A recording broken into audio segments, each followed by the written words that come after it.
ఇప్పుడు రాజకీయ పార్టీ అంటే బేసిక్‌గా కార్యకర్తతోనే రన్ అవుతది. కార్యకర్తే ప్రాణం. అలాంటిది ఆ బేసిక్ విషయాన్ని ఎందుకు విస్మరించారు?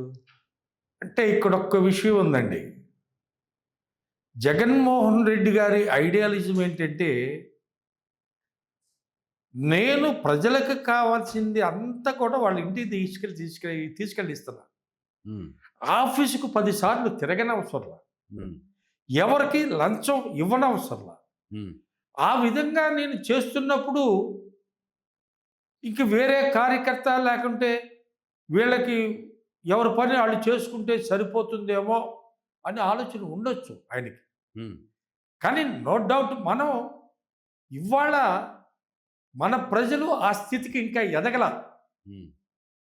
ఆ స్థితికి ప్రభుత్వం అన్నీ చేస్తుంది. హ్మ్.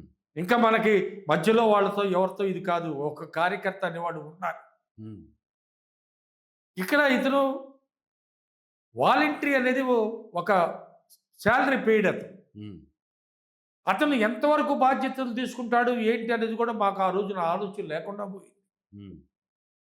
దానికి తోడు కానీ బ్రహ్మాండంగా టు బీ ఆనెస్ట్ హ్మ్. సిస్టమ్ మాత్రం బాగా నడిచింది. హ్మ్.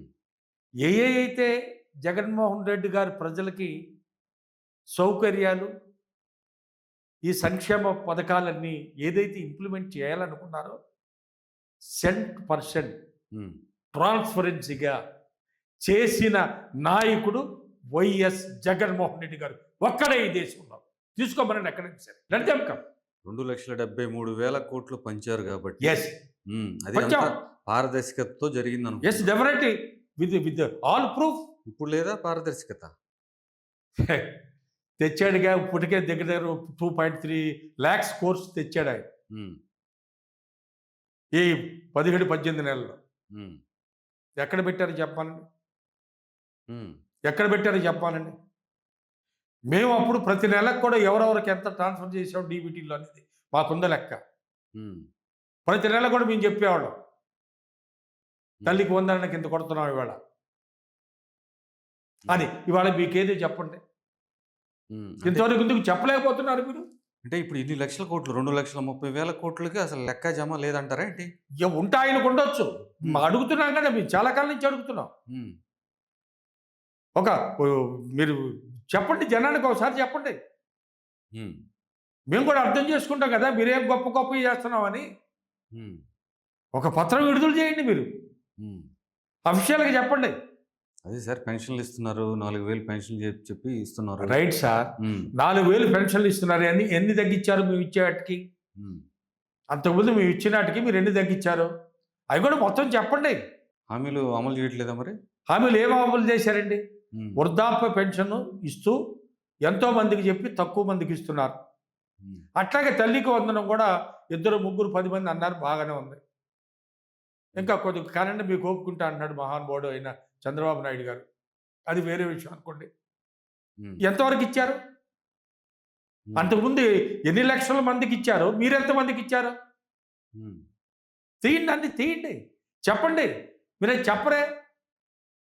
ఒక శ్వేతపత్రాన్ని విడుదల చేయండి మహాప్రభు అని మిమ్మల్ని ఎప్పటినుంచి అడుగుతున్నాం మేము.